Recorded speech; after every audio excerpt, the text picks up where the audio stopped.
Nos reúne un deber que no admite dilación, un llamado que trasciende tiempos, que trasciende generaciones y colores políticos, defender la seguridad, la soberanía y la dignidad de la República Dominicana.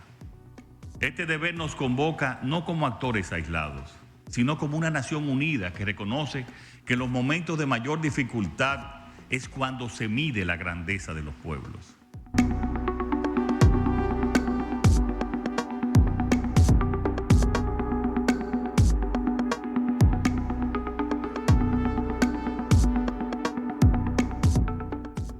El diálogo del Consejo Económico y Social entre los expresidentes de la República y el presidente actual, junto a líderes políticos, líderes sociales, líderes empresariales. Así es, en pantalla el actual presidente Luis Abinader y en un encuentro histórico los expresidentes Danilo Medina, Leonel Fernández e Hipólito Mejía encabezando esta reunión que marca el inicio de una serie de encuentros para discutir el impacto de la situación en Haití en la República Dominicana. 6 ejes importantes: migración, comercio bilateral, desarrollo de comunidades fronterizas, seguridad nacional, relaciones internacionales y asuntos laborales, entre los temas que serán debatidos de ahora en adelante por el Consejo Económico y Social. Con estas imágenes damos inicio al programa de hoy. Este viernes 6 de junio del año 2025 es un placer para nosotros acompañarles como cada mañana a través de Telesistema Canal 11 por este su programa El Día. De inmediato aprovechamos para saludar a la comunidad dominicana que nos saluda desde diferentes partes del mundo y, como no, también a los extranjeros que están pendientes de nuestra situación a través de nuestro canal de YouTube El Día RD. Soy Amelia de Shams y me acompaña Edith Febles. Muy buenos días, Amelia, buenos días a Germán, que se integre en un momentito, y buenos días, por supuesto, a todos ustedes. Qué bueno que estén esta mañana con nosotros. Hoy es viernes, un viernes que promete descanso. Para todos es, por supuesto, un placer acompañarles. Hemos trabajado desde ayer para hacer de este encuentro un encuentro digno, como el que ustedes merecen.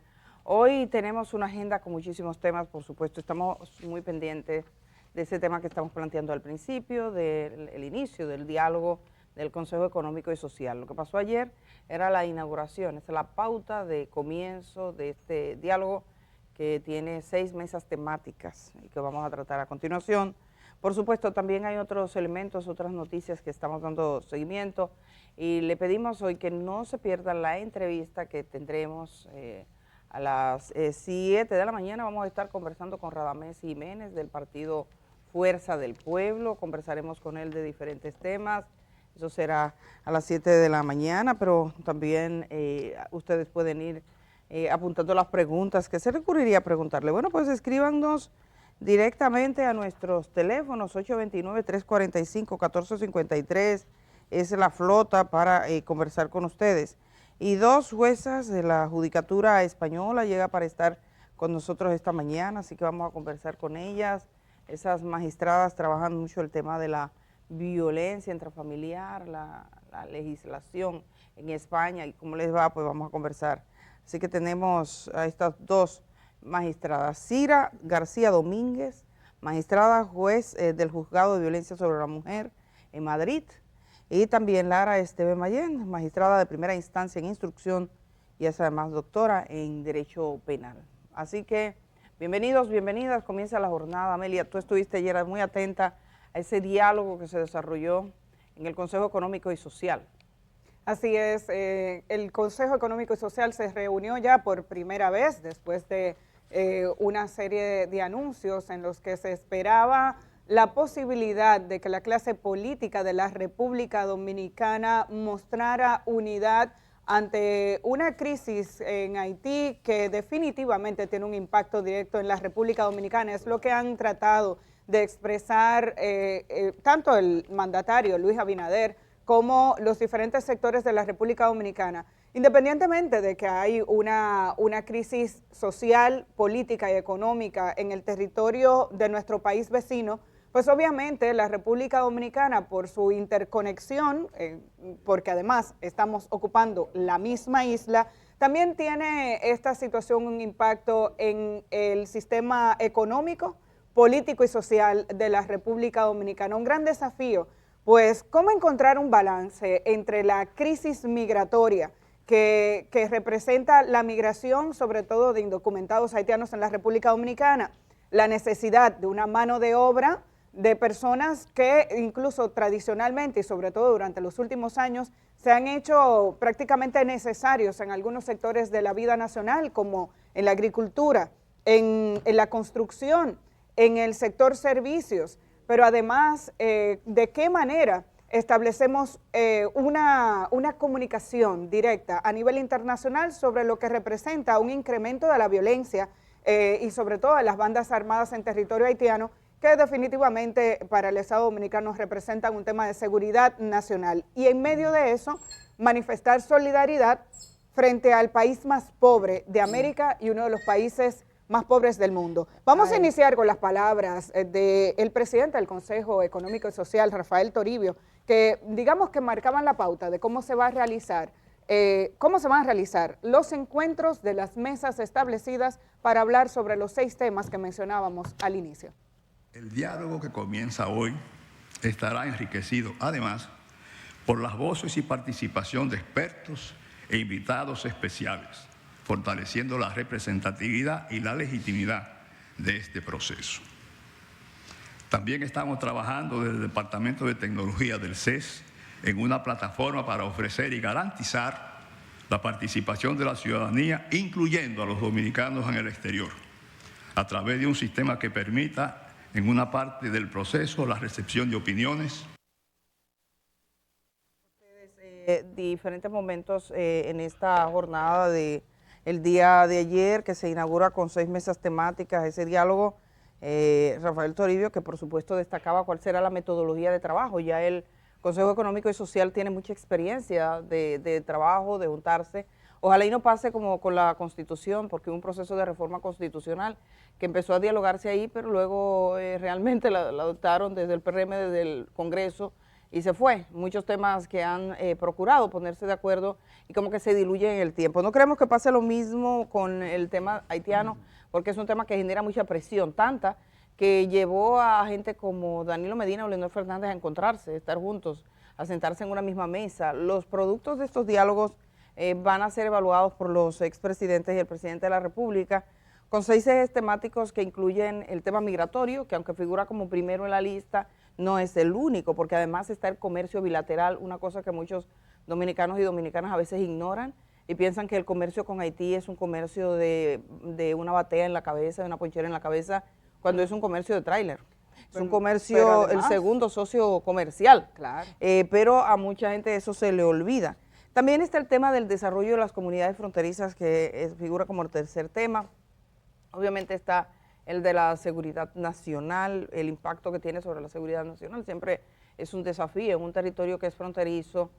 Tenemos una frontera común, una situación de seguridad en Haití como la que está, que apunta a que va de mal en peor, con bandas criminales controlando el territorio. Bueno, pues el tema de la seguridad nacional es clave. Las relaciones internacionales, que es ese vínculo que tiene República Dominicana con otros países, la misma mesa de diálogo con Haití. Finalmente, los asuntos laborales, que todo el tema del trabajo, muchas veces no fuera de reglas, fuera de normas, fuera de la seguridad social de trabajadores migrantes, toda la necesidad que dicen algunos sectores que tienen de esta mano de obra. Así que comience ese diálogo. Hay algunas cosas más, pero yo quisiera dar la bienvenida a Germán Marte antes de nosotros aquí seguir para que se integre esta conversación. Germán, ¿cómo amaneces tú? Bien, estoy bien. Sí. ¿Qué tiene? Se te escucha así como... Wow. Estoy bien. como... Bien, Edith, tú sabes, yo amanezco al pie del cañón. Buenos días a todos. Sí, pero tú sabes que uno va como despertando por etapas. Sí. Así es lo correcto. Bueno, estoy en la primera fase, déjame en la primera fase. Si a esta hora tú no has despertado. No he despertado todavía. Yo despierto como a las 9 de la mañana, pues, sépanlo. Oye. Muy buenos días a todos, muchísimas gracias por acompañarnos. Es un gran privilegio para nosotros. Sí, quiero recalcar solo dos de esos puntos, 6, que dice que se van a debatir allí. Uno es el tema de la migración, por supuesto. No. Quiero detenerme en el comercio bilateral, que tú lo has señalado, y en el último, el asuntos laborales. Dice, sépanlo, lo que advertíamos antes de ayer y ayer.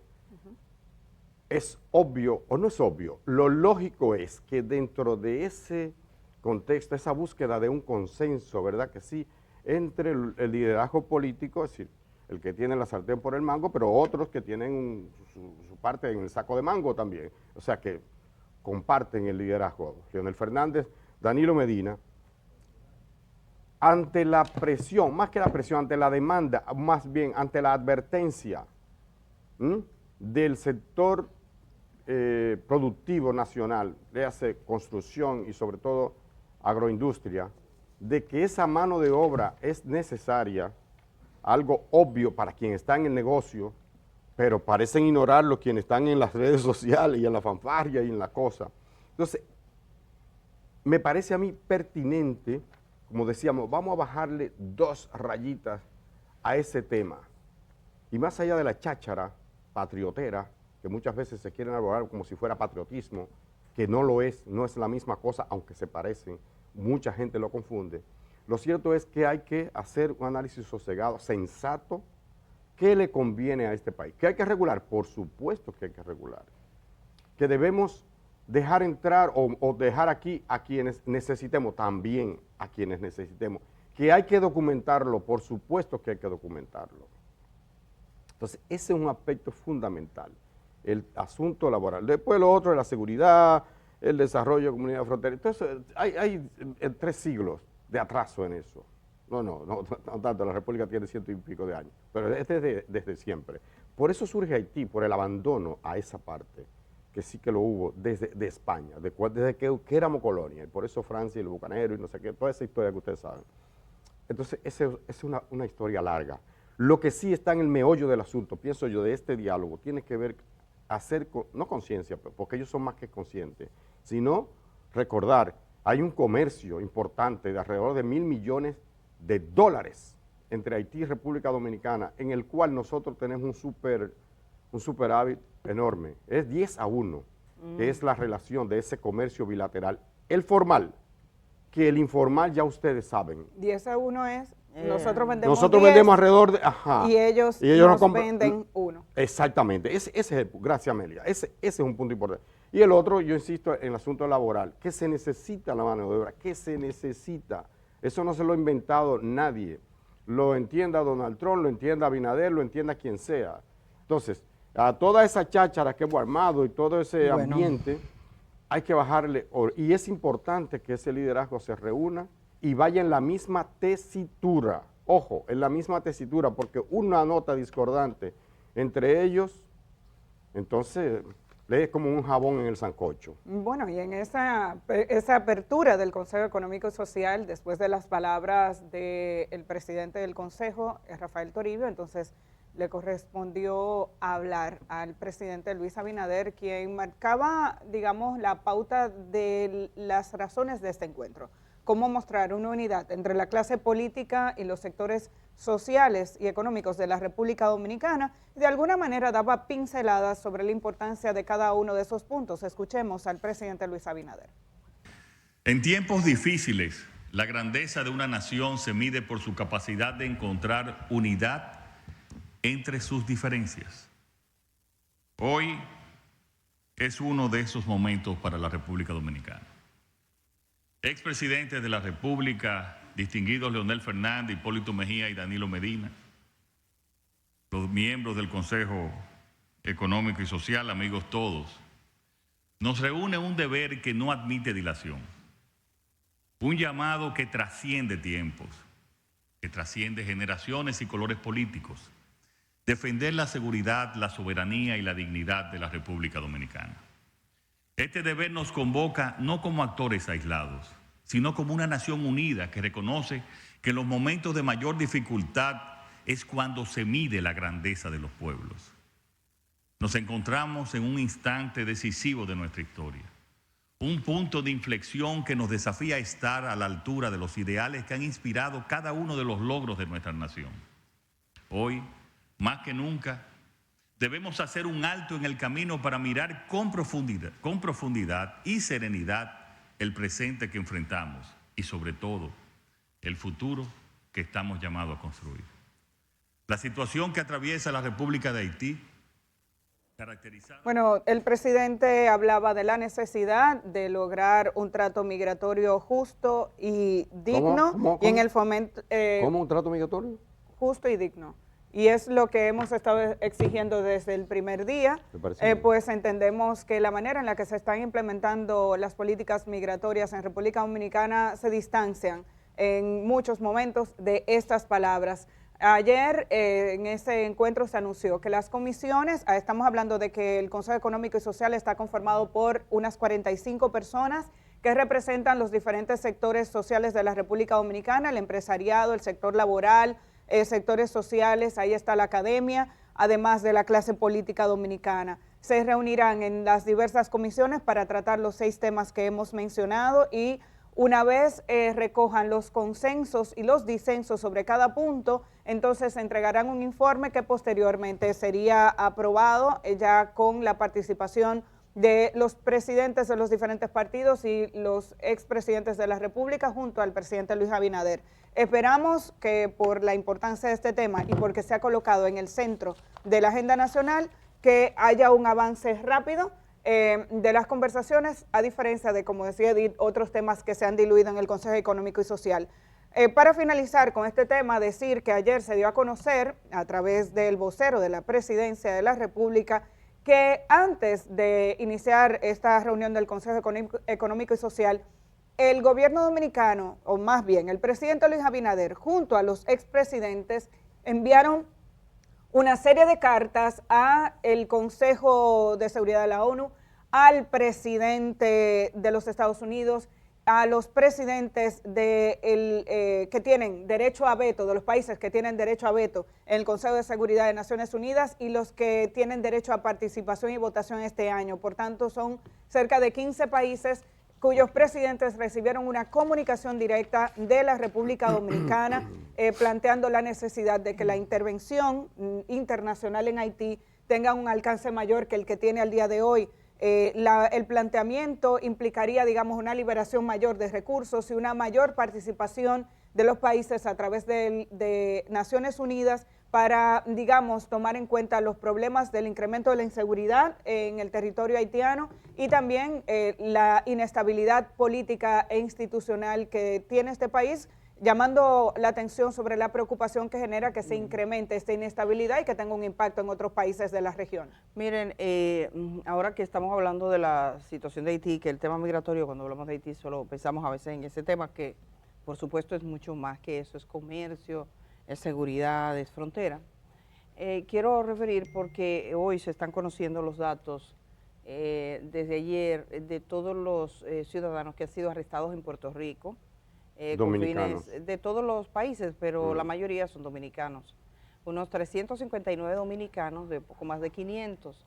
Quiere decir que de cada 4 personas que arrestan en Puerto Rico, que es retenida, 3 son dominicanos. Hay una comunidad dominicana muy presente. De hecho, hoy el diario New York Times presenta un reportaje que les recomiendo que vean sobre las relaciones de Puerto Rico y República Dominicana. Dice que las repatriaciones en Puerto Rico se sienten diferentes porque los dominicanos y los puertorriqueños se sienten muy unidos por sus mismas costumbres, una historia cultural, histórica, de mucha unidad, que los puertorriqueños les ha caído muy mal, muy duro, el tema de los arrestos, que era como un oasis, nunca se había presentado esto. De hecho, hay muchos puertorriqueños, por ejemplo, casados con dominicanas o puertorriqueñas con dominicanos que votaron al presidente actual y dicen, ellos creían que eso no iba a llegar allá, que eso era con la gente que tenía problemas, antecedentes penales, y en algunos estados de los Estados Unidos está ocurriendo lo mismo. Bueno, pues ayer se conoció una decisión de las autoridades puertorriqueñas, las actuales, que está siendo muy cuestionada y hay mucho malestar por eso. Y es que desde el año 2013, cuando estaba de gobernador Alejandro García Padilla, se tomó la decisión de otorgar a las personas que no tenían documentos, que residían en Puerto Rico, licencia de conducir local. Un documento que le permitía a las autoridades puertorriqueñas saber quiénes estaban en su territorio y quiénes estaban manejando en las calles. Entonces muchos dominicanos se acogieron a ese proceso. Son más de 5,000 personas las que fueron y se registraron en una oficina que fue creada por el gobierno de Puerto Rico y le dijo, vengan acá, nosotros no hay ningún problema en términos migratorios, le damos ese carnet y ustedes están en la calle. ¿Qué ha pasado? Las autoridades migratorias federales le pidieron la base de datos al gobierno puertorriqueño y ellos habían estado de manera persistente negando que ellos hubiesen entregado eso, algunos periodistas lo decían. Finalmente el periódico El Nuevo Día de Puerto Rico ha confirmado que esa lista fue entregada a las autoridades federales. Y yo quiero compartirles que ustedes escuchen con atención, solo vamos a escucharlo, solo tengo su voz porque anoche me lo compartía una amiga periodista desde Puerto Rico, que es la voz de Alejandro Javier García Padilla. Él ha tenido varias intervenciones en el día de ayer en diferentes programas de Puerto Rico, pero este corte, que es el que se ha viralizado, donde él se refiere a ese acto como una traición a los dominicanos. Está cuestionando. Así que Alejandro Javier García Padilla, o Alejandro García Padilla, como lo conocen en Puerto Rico, es un abogado, un político puertorriqueño que fue gobernador entre el año 2013 y 2017 y que tomó la decisión de dar ese carnet a los indocumentados para que pudiesen estar en las calles. Entonces dijo lo siguiente cuando se enteró, oigan ustedes. Ay, espera. Voy a recuperar para contarles. Acá está. Gente mala. Gente mala la que entregó la lista. Entregó la lista. Personas malas, de los peores de la humanidad. Aquí estamos viendo. De los peores de la humanidad porque no tenían que entregarla. Son los que entregaron la lista y los que autorizaron la lista son unos arrodillados, unos enyangotados, gente mala que está entregando seres humanos. ¿Cómo carajo van a misa el domingo? ¿Cómo van al culto? Entregando seres humanos para que los deporten. En la Divina Comedia dice que hay almas muertas que están a las afueras del infierno porque ni el diablo los quiere. Ni Dios ni el diablo los quiere. El gobierno de Puerto Rico, entonces el gobierno de Puerto Rico después viene a decir a la comunidad dominicana que los defiende y que los favorece. Hay que ser una mala persona. Hay que ser una persona genuinamente malvada, terrible, para haberle entregado esa lista a la gente que va a irlos a buscar a sus casas para deportarlos. Gente que lo único que quiso fue guiar legalmente por las calles de nosotros para ir a hacer los trabajos que los puertorriqueños no están dispuestos a hacer. Gente que lo único que hizo fue cumplir con la ley. Y el gobierno de Puerto Rico, este gobierno, no otro, no populares y PNP, este gobierno, el gobierno de ahora, los entregó. Gente que quiso venir aquí buscando visa para un sueño, como dice la canción. Ahí está, el ex gobernador Alejandro García Padilla. Habla desde el corazón. Sí, y desde la conciencia, porque es como él dice, ese dominicano que va a Puerto Rico, señores, ese dominicano que migra, legal o ilegalmente, estemos claros, el que se va con una visa y se queda, que no está bien, desde el punto de vista legal, lo hace no para dañar a Puerto Rico, sino para trabajar y para mejorar la condición de su gente. El que se va en Yola, normalmente hace por la misma razón, no es porque esté guapo con Abinader o con Danilo o con Leonel, se va en busca de una mejoría. Y lo que está diciendo Padilla, tiene razón, fue una traición que se le hizo a nuestra comunidad y debemos protestar desde aquí por eso.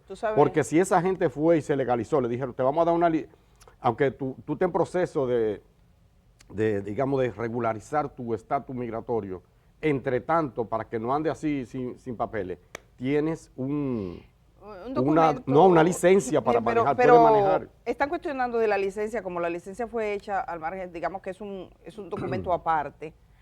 Pero lo que él cuestiona básicamente es diciéndole, ¿por qué el gobierno de Puerto Rico colabora con eso? Cuando le dice a la comunidad dominicana, nosotros no vamos a colaborar con las repatriaciones de dominicanos. Una traición, como hay otro momento donde él participa, yo quiero ponerles a ustedes este momento, póngame, señor director, también con su fotografía de García Padilla. Como le digo, él tuvo varias intervenciones. De hecho, una de las metas, anoche estaba yo pidiendo su número, a ver si lo podemos tener aquí para que nos explique un poco, y algunos líderes de Puerto Rico, porque lo que está pasando en la comunidad dominicana, hoy por ejemplo en ese reportaje que yo les mencionaba, es que un dominicano estaba trabajando en una construcción en el mes de marzo, llegaron a la construcción, se llevaron a todos los que pudieron, y ese dominicano se subió como en un lugar se quedó oculto, se habían marchado las autoridades, cayó y se mató. Ah. Entonces, posteriormente fue que se enteraron de lo que había ocurrido. Hay mucha gente también que está recordando otras cosas acá, pero yo quiero que ustedes escuchen este pedacito de lo que él dice y voy otra vez con su fotografía para que ustedes escuchen esta parte. Nadie es indicado, son negros, son pobres, son indocumentados. Entonces tú oyes a cada en las redes decir, es que están violando la ley. ¿Cuál? ¿Cuál ley? Porque yo juré defender la ley, la Constitución de la ley de Puerto Rico y la Constitución de Estados Unidos. En la Constitución de Estados Unidos no lo encuentro. Sí, hay leyes federales que lo dicen. Pero ¿sabes qué? Son mis hermanos. Son mis hermanos. Y mira, si esto conlleva que me saquen de la televisión, porque ayer dije hablé malo, que me saquen de la... Mira, so be it. Pero yo no tengo precio. Yo estoy roto porque utilizaron una herramienta. Él está casi llorando, la herramienta la creó él. Nadie es indicado, son negros, son pobres. Ahí está, y dice, básicamente se siente muy mal. En varias intervenciones se le quebraba la voz a Alejandro García Padilla. Hay muchos comentarios a República Dominicana, le están recordando, también dice, bueno, pero tú le estás recordando, los haitianos están viviendo eso en República Dominicana, cada país establece su ley, entonces recurren incluso a noticias de diarios dominicanos para justificar lo que está ocurriendo. Pero este hombre es una expresión de la actitud que tienen muchos puertorriqueños con respecto a los dominicanos, de mucha solidaridad. Sí, mucha solidaridad. Nosotros entrevistamos aquí a una joven líder de Puerto Rico comunitaria y ellos estaban haciendo redes para llevarle comida a los migrantes para que no tengan que salir de sus casas. Están avisando cuando se produce cualquier situación, ellos les avisan, está llegando la migra. Pero, ¿qué es lo que pasa? Que con este documento, con esa lista que el gobierno de Puerto Rico, y repito, ha sido el periódico El Nuevo Día porque no estaba confirmado, quien ha develado, ha logrado hablar con una funcionaria estadounidense, le dijo, sí, tenemos la lista. Esa lista tiene los teléfonos, los nombres, la dirección, entonces pueden ir casa por casa, sencillamente van a las casas y son 5,000. De esos 5,000 se estima que la gran mayoría son dominicanos. ¿Tú sabes qué es lo que pasa? Que en Estados Unidos hay una serie de instituciones que por años, entre ellos, por ejemplo, la agencia que emite, la agencia de tránsito que emite las licencias, a nivel de los hospitales, el sistema de salud, ser indocumentado o no, no te negaba el derecho a acceder a servicios. En el caso de los hospitales, que es lo que estamos viendo en República Dominicana, siempre se ha dicho, los hospitales no son migración. Por tanto, el tema es la atención a salud. Se conoce si usted es indocumentado o no, sobre todo para el tema de saber a qué institución le correspondería pagar los servicios a los que usted accedió en ese centro de salud. De igual forma, el adquirir la licencia de conducir le permitía a mucha gente trabajar, aun cuando estuviera en un proceso legal que no haya concluido. Entonces, claro, este exgobernador lo que se siente es traicionado porque generó una herramienta que entendía que facilitaba que gente se incorporara al aparato productivo de Puerto Rico y esa misma herramienta se ha convertido, digamos, en un boomerang, porque ahora, teniendo toda la información de estas personas, entonces se le puede caer atrás y se pueden buscar. Esto también nos debe llevar a pensar que de vez en cuando hay que verse en los zapatos de los demás, y lo he dicho muchas veces, somos una nación de migrantes, recibimos inmigrantes, pero los dominicanos se van.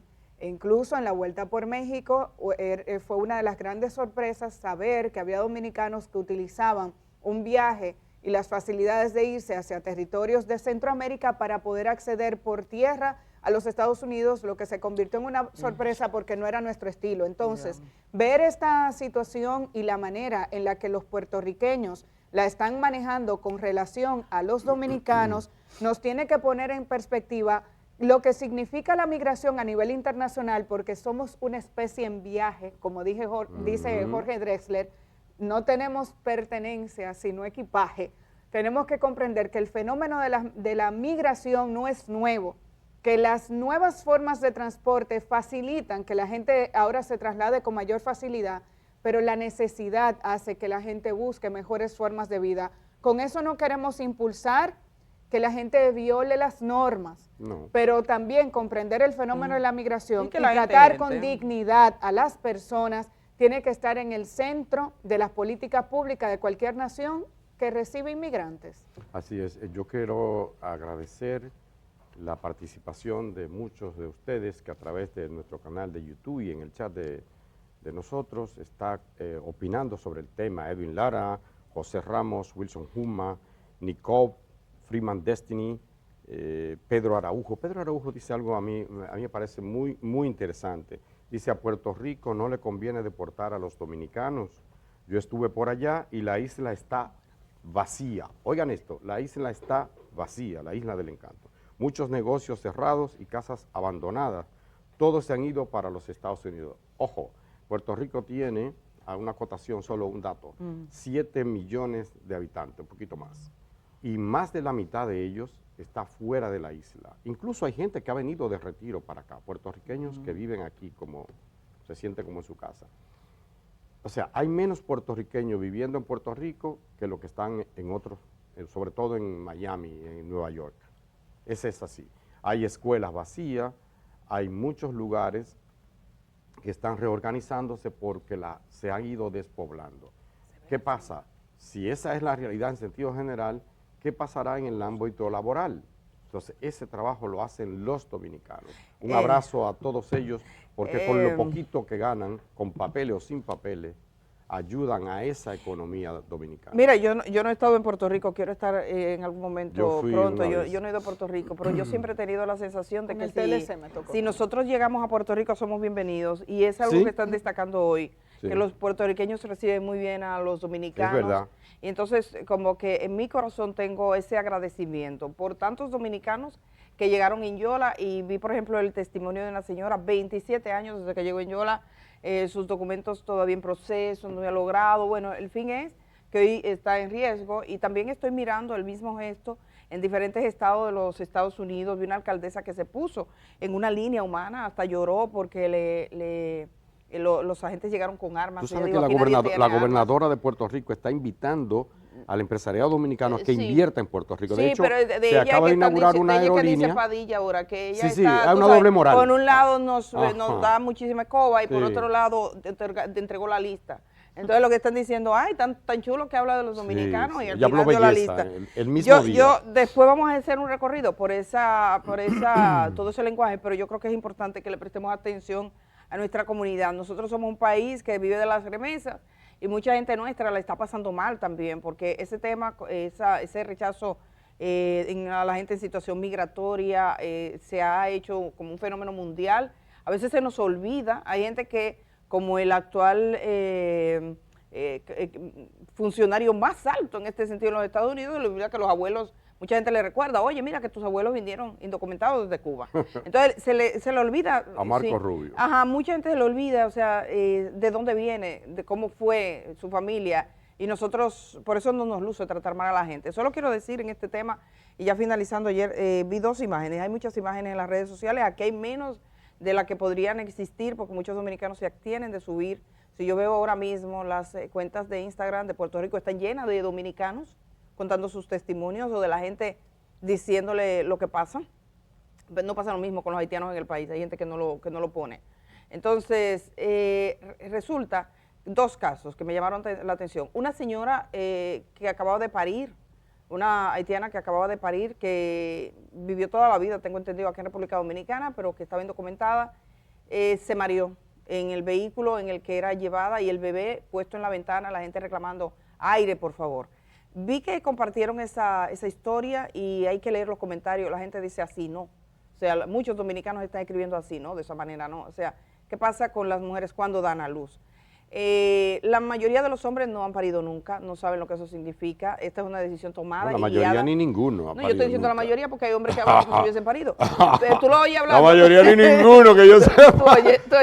No, pero hay algunos que hay hombres que se involucran como si hubiesen parido, pero la verdad es que la sensación. Pero no le duele lo que igual. pasa, esta decisión de decisiones con las mujeres le están tomando hombres, básicamente.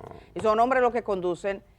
Cuando una mujer acaba de dar a luz, por ejemplo, una mujer que tiene una cesárea, aquí lo que se estila es, en República Dominicana, que se le da una sopa y se le considera. Le dice, no, siéntate ahí, tranquila, mi amor. O sea, puede ser el hombre más bárbaro, más bruto, más tosco, pero en ese momento como que se suaviza todo. De hecho, yo no había visto, me había sentido tan acogida como cuando estuve embarazada, que en las calles los carros públicos te dan paso. Sí. O sea, los choferes de carro público dicen, una mujer embarazada, pare. En los bancos te dicen, usted va primero. En el metro, cuidado con la embarazada. O sea, los dominicanos cuidan a las mujeres embarazadas. Yo me he sentido muy cuidada cuando hace años que tuve esa experiencia solo una vez, pero yo creo que las mujeres que han estado embarazadas en Dominicana lo saben.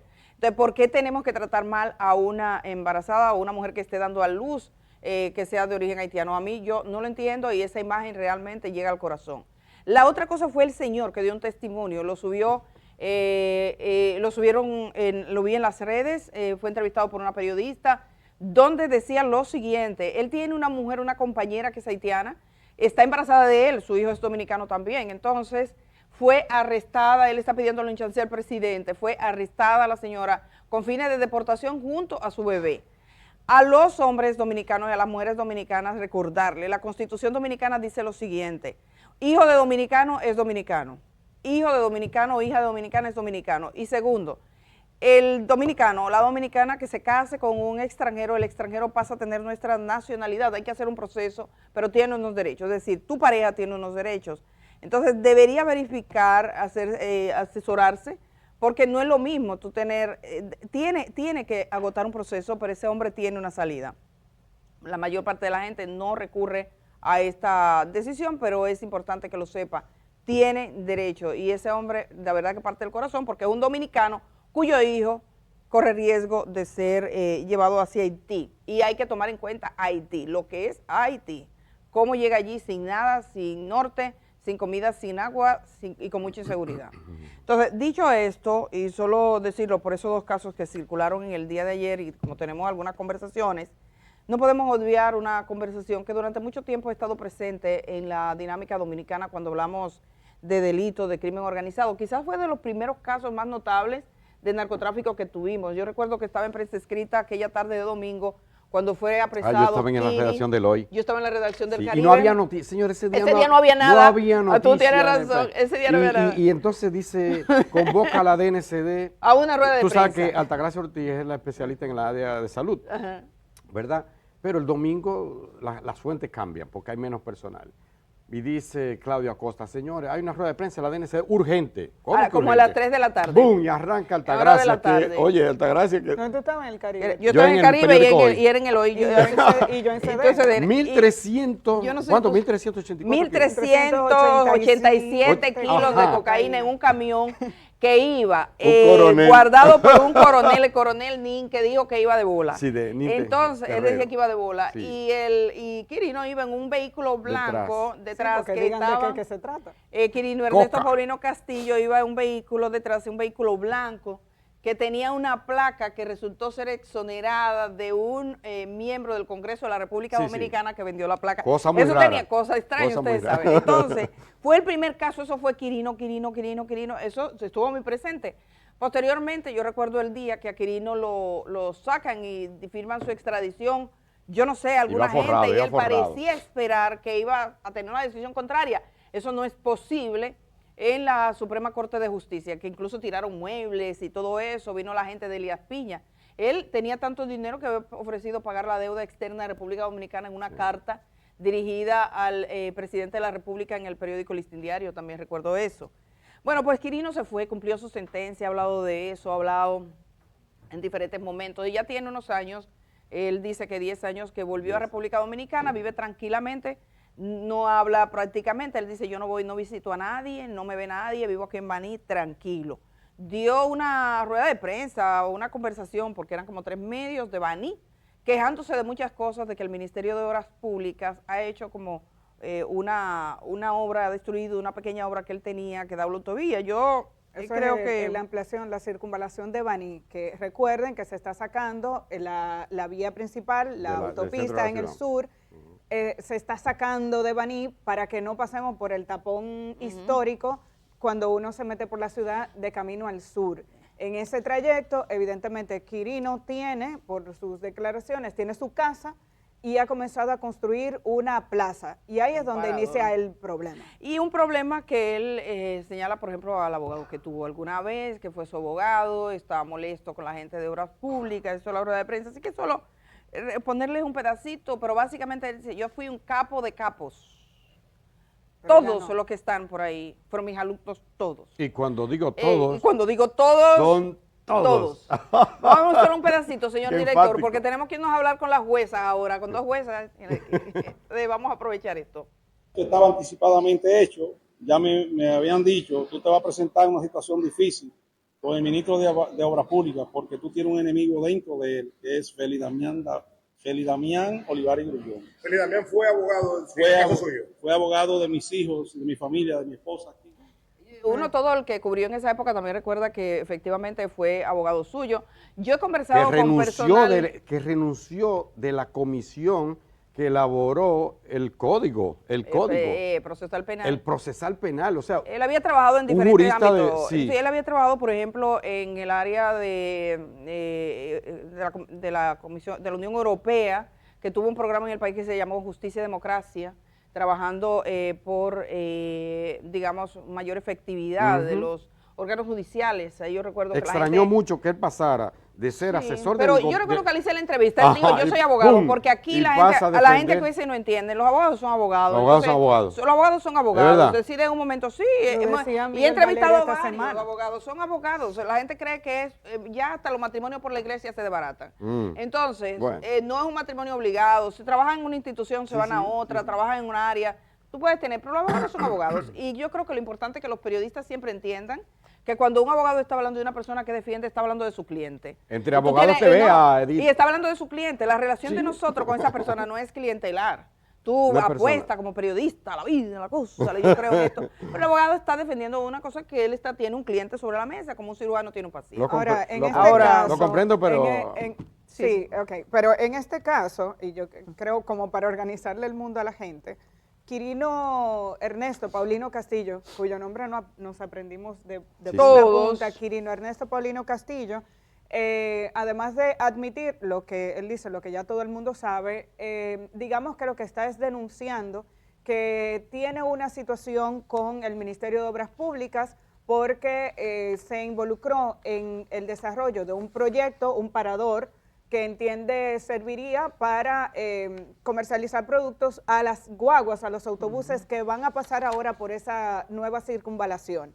¿En qué consiste su denuncia? Dice que además de que el Estado, cuando se apropia de terreno para hacer este tipo de obras, digamos que él dice, le pagaron, pero que no le pagaron mucho, pero que el Estado nunca paga bien, parece que él ha hecho una obra para evitar como una canaleta y un muro de contención para evitar que el lodo y la tierra se deslice hacia el espacio frontal de ese parador.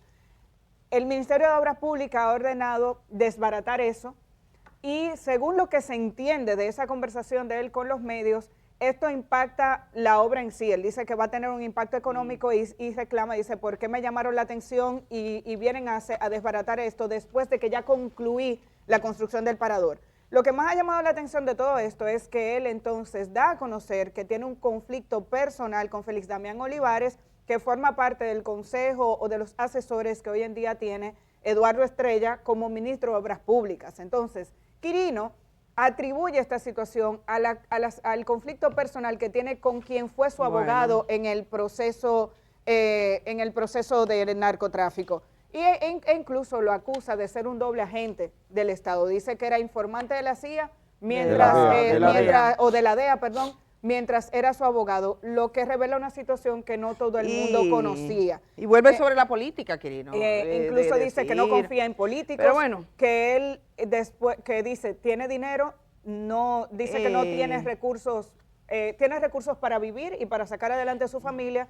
Y alega en esas declaraciones que no cree en la clase política dominicana y que por tanto lo que está es desarrollando sus negocios. Vamos a ver en qué para esta denuncia. Yo no le tumbo polvo a nadie, a mí me lo tumbaba. Mira, dice Quirino, a mí que ellos venían donde mí. Aparentemente hubo un aplazamiento de la conversación. Pero bueno, eso le toca al Ministerio de Obras Públicas. Yo traté ayer de tener una versión oficial y creo que para el lunes podríamos tener una versión sobre esto. Mire, yo tengo una conversación con 2 juezas. Posteriormente, aquí van a conversar Germán y Amelia con Radamés Jiménez de la Fuerza del Pueblo, que en estos días también ha estado su nombre sonando. Hay cosas interesantes que hablar con él. Pero no podemos irnos en este viernes sin mostrarle, señor director, página 6, la foto de Ángel Martínez, porque él publicó, el autodenominado detective, una fotografía donde decía Ángel Martínez, detective en estado crítico. Estaba haciéndole, ¿cómo se llama esto? Cuando tú vas con problemas como de que tú tienes un electrocardiograma, cosa en el corazón y que midiéndole la presión. el ritmo de que tú tienes el corazón rápido y cosas así. Electrocardiograma. El electrocardiograma, sí. Entonces le hicieron el Chequeo. electrocardiograma. Se veía el médico, yo no sé si en la siguiente se ve, pero el No, caso pero es, no es necesario ponerlo no, porque el médico yo hablé se con él quedó. ayer. Tú hablaste y con dijo él. que sí, que cogieron la la foto. siguiente, sin su señor permiso. director, que es Ángel Martínez LSS, hay un médico que está desmintiendo, este médico cardiólogo, el doctor Óscar Ortega, que atendió a este señor en el centro médico Elohim, emitió una carta aclaratoria. Esa carta, póngala por favor, esa es la carta del médico que desmiente categóricamente que se haya tratado de una emergencia médica. Dice que acudió a una consulta de rutina, ambulatoria, y dice, deseo aclarar de manera categórica que estas fotografías fueron tomadas sin mi autorización, conocimiento ni consentimiento previo o posterior. Dice, lamentablemente esta situación ha generado interpretaciones especulativas en la opinión pública y ha sido manejada sin respeto al entorno médico y a la ética profesional que nos rige, y está pidiendo que el mismo centro médico emita un comunicado, porque por la delicadeza del caso en el que está involucrado el señor Ángel Martínez, el médico indica que no se le pidió autorización para estas fotografías. Además, él no quiere ser parte de eso de decir que está en estado crítico, porque estado crítico... Un chequeo ambulatorio. Pero mira, tenemos... Perdóname, fue simplemente una puesta en escena. Ajá. Una puesta pero en el escena. médico Este señor se siente va donde un traicionado. médico, quiere un cardiólogo, obvio, le van al cardiólogo, pero él va con una recua de gente, con varias personas. Una de esas personas toma una foto, ¿verdad? El médico ni se da cuenta porque está viendo, ve que no hay nada grave. Es un hablador, un mentiroso, yo iba a decir hablador con J, pero no, es un mitómano, porque entonces va a creer que está grave de eso y pone él, no el médico, el farsante, pone en su red social, Instagram, el fulano, el investigador, ¿cómo que se autodenomina? El detective está grave, en estado grave, no sé cuánto. Y dice el médico, pero era una rutina, como que yo me pongo, tómame la presión a ver qué tengo. Sí, y ahí me hacen una foto y yo diga que estoy grave. Falso, falso. Le tocará a los jueces, pero estas juezas no llevan casos de ese tipo, llevan otro tipo de casos, pero me imagino que se encuentran con mucha gente también y conflictos así, allá en España. Cira García Domínguez y Lara Esteve Mayén está con nosotros esta mañana, son magistradas, vienen desde España, vamos a conversar con ellas, trabajan sobre todo el tema de la violencia intrafamiliar, todos los temas de género, violencia de género, que en nuestra legislación, en todas las legislaciones del mundo entero, ahora se hacen muchas preguntas. Así que conversamos tras la pausa. Posteriormente Radames Jiménez, y hoy está con nosotros Maribel Contreras, que nos trae todo ese ambiente artístico. Así que buenos días a los que acaban de levantarse en buena hora. Recordamos todo lo que pasó esta semana en este programa, siempre lo hacemos y regresamos enseguida. La realidad, dicen ellos, muchos de los dueños de tiendas, que ponen los anuncios de que necesitan empleados y solo van haitianos. Y entonces hay un problema de, por ejemplo, pero es gente para cargar cajas fuertes, por ejemplo, ¿no? El dominicano no quiere hacer ese trabajo. Y en cierta medida hay una razón social, sociológica, digamos, de que necesitamos más empleados dominicanos para hacer las cosas. Eso lo ha pasado en Estados Unidos, ha pasado en todos los países, esa transformación del obrero. Y aquí, lamentablemente, en el campo tampoco, en la construcción tampoco. Y hay que hacer algo.